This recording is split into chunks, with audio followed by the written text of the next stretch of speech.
Ang tagal natin naghintay ng Apido mga bossing, kaya eto na.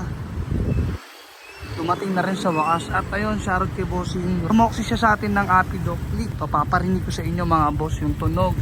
Para sa mga hindi pa nakakarinig niyan ng Apido B4 sa Honda Click, tara sound check natin. Grabe.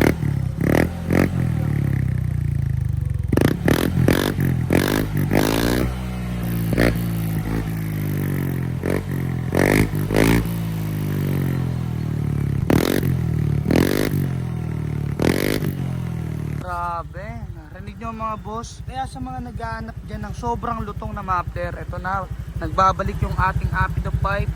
Sobrang tagal natin bago mag-stocks. Ayan, may mga onti na naman binago. Pinaganda na naman mga boss.